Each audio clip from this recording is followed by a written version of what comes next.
নমস্কাৰ আজি মই আপোনালোকক এটা বস্তু আপোনালোকক এটা মেথছৰ সৈতে এটা অসমীয়াৰ এটা আপোনালোকক অংক শিকাবলৈ গৈ আছোঁ। সেই অংকটো হৈছে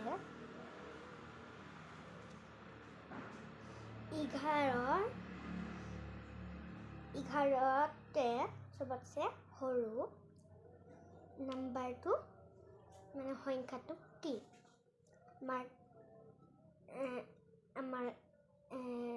আমাৰ অপশ্যন আছে A নাম্বাৰ 12, B নাম্বাৰ 100 আৰু C নাম্বাৰ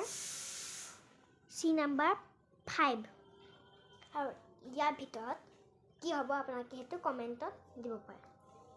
আমি এইটো এটা যদি আপোনালোকক কেনেকৈ দিব পাৰে 1100তকৈ সবতছে সৰু সংখ্যাটো কি? আমি এইবিলাক অপশ্যন নিদিয়ে অপশ্যন দিব বেলেগ। আমি এইবিলাক অপশ্যন কাটি দিছোঁ। এইটো 1100তকৈ সবতছে সৰু নাম্বাৰ কি? অপশ্যন দিব পাৰে আপোনাক A নাম্বাৰ অপশ্যন দিব পাৰে আপোনাক 2 crore বা 2 লাখ দিব পাৰে 2 লাখ দিব পাৰে বা 100 দিব পাৰে। দুটা অপশ্যনৰ ভিতৰত আপোনালোকৰ যি হয় সেইটো ইয়াৰ পৰা লৈ ল'ব পাৰিব, কিন্তু ডাইৰেক্ট নহয়। আপোনালোকে এনেকৈ কৰিব লাগিব। চাওক আপোনালোকে কেনেকৈ কৰিব লাগে মই দেখাই দি আছোঁ আপোনালোকক। আপোনালোকে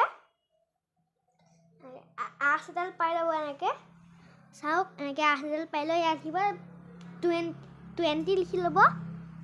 20 লিখাৰ পিছত প্লাছ চিন এডাল দি লৈ লিখিব 3।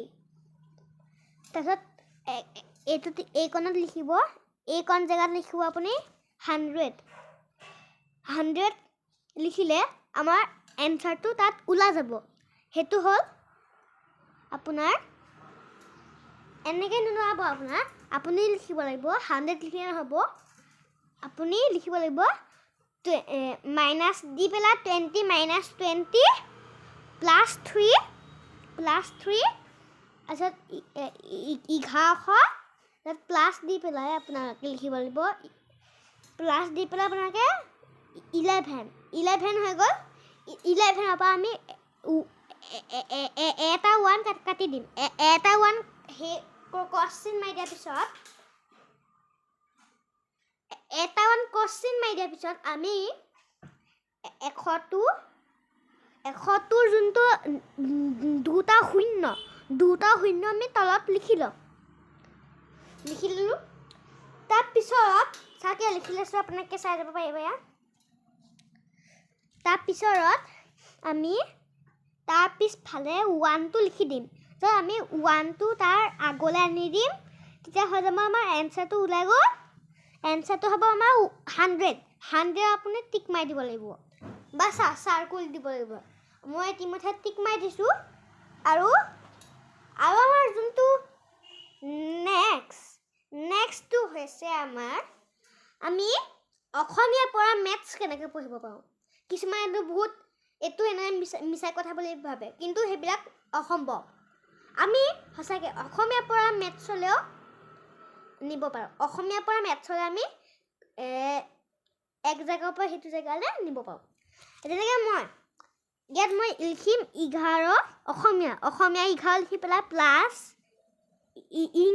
ইংলিছত 10টো লিখি ইকুৱেল দি ল'ম। তাৰপিছত আমি ইকুৱেল দিয়াৰ পিছত আমি 20 লিখিম। অসমীয়া 20 লিখিম 20। তাৰপিছত আমি আঁচ এডাল পাৰিম। চাই লওক কেনেকৈ লিখি আছোঁ মই। আঁচ এডাল পাৰি দিয়াৰ পিছত আমি তাত লিখিম 1100 আমি অসমীয়াত লিখিম।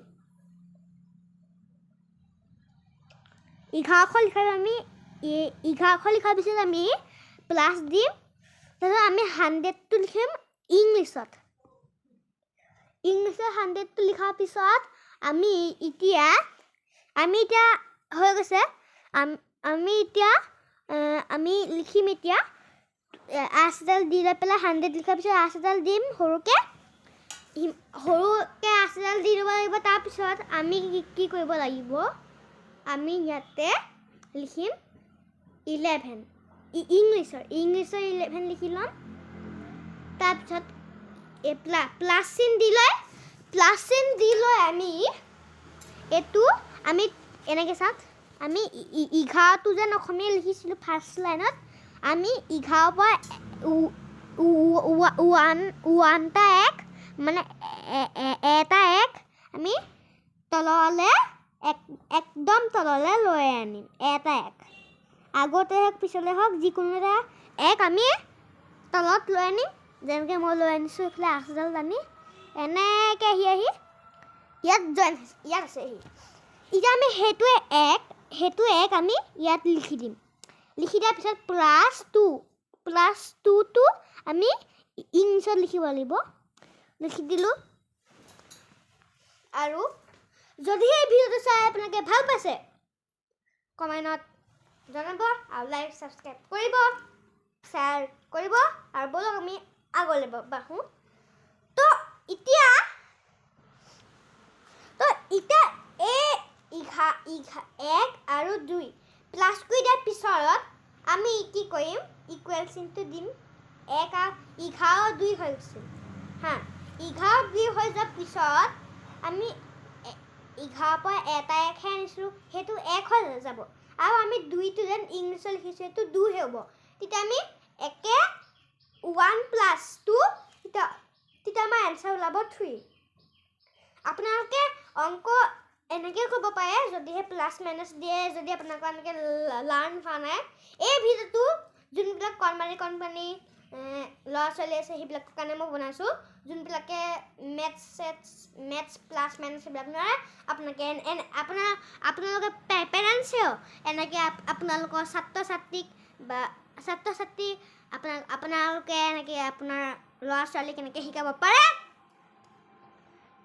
ওলাই গ'ল চাওক এনচাৰ ওলাই গ'ল 11 মই আকৌ একবাৰ গাই দিছোঁ 11 প্লাছ 10 তেতিয়া 20 ওলালে তাৰপিছত আমি ছেকেণ্ড লাইনটো লিখিম 1100 প্লাছ 100 তাৰপিছত 8ডাল দি পেলাই 11 প্লাছ তাৰপিছত আমি ওপৰত যেনে ফাৰ্ষ্টত 11টো লিখিছিলোঁ সেইটো আমি এনেকৈ 8ডাল টানি লৈ পেলাই একেবাৰে ডাউন ছাইডত লৈ আনিম একেবাৰে শেষৰ লাইনত লৈ আনিম তাৰপিছত আমি